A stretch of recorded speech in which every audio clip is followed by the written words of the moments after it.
Hello বন্ধুরা, tractor এমন একটা জিনিস যেটা কৃষিকাজকে খুবই সহজ করে দিয়েছে। কিন্তু বন্ধুরা, তোমরা কি কোনোদিন ভেবে দেখেছো তোমরা যে ট্রাক্টর দেখো এটা ফ্যাক্টরিতে কিভাবে তৈরি করা হয়? আর বন্ধুরা, তোমাদের মনে যদি এরকম কোনো প্রশ্ন থেকে থাকে তো ভিডিওটা তোমাদের জন্য। আর বন্ধুরা, ভিডিওটা খুবই ইন্টারেস্টিং হতে চলেছে, তাই বন্ধুরা ভিডিওটা একটু মিস করো না। তো স্বাগতম আমাদের আরো একটা নতুন ভিডিওতে।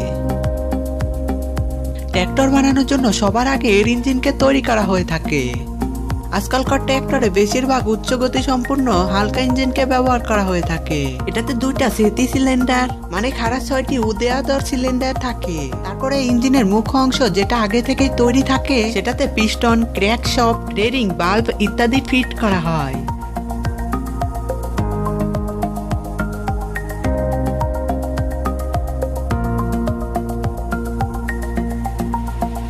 ট্রাক্টরের ডিজেলকে জ্বালানোর জন্য কম্প্রেশন, আইজিনেশন ইঞ্জিনের উপয়োগ হয়ে থাকে। তারপরে ইঞ্জিনকে ঠান্ডা রাখার জন্য কুলিং সিস্টেমকে স্থাপন করা হয়। এবারে ট্রাক্টরের ইঞ্জিনকে কন্ট্রোল করার জন্য speed changing gear, race, clutch, hand brake ইত্যাদি স্থাপন করা হয়ে থাকে।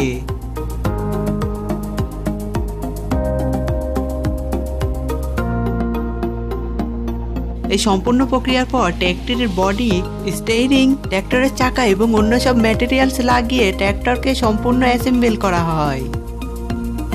এই প্রসেসের পর এই ট্রাক্টরের উপর কালার, পলিশিং ইত্যাদি করা হয়ে থাকে।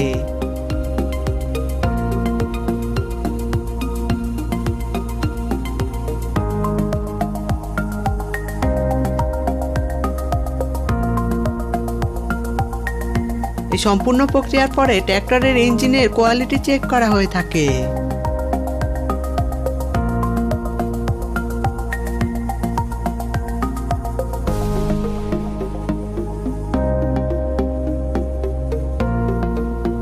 সবকিছু সঠিক থাকলে ট্রাক্টর এখন বিক্রির জন্য প্রস্তুত হয়ে গিয়েছে। তো বন্ধুরা, এই ভিডিওটি ভালো লাগলে একটি লাইক করে দিও এবং এমনই সব ইন্টারেস্টিং ভিডিও পাওয়ার জন্য চ্যানেল সাবস্ক্রাইব করে নিও এবং ভিডিওটা অবশ্যই তোমার বন্ধুদের সাথে শেয়ার করে দিও।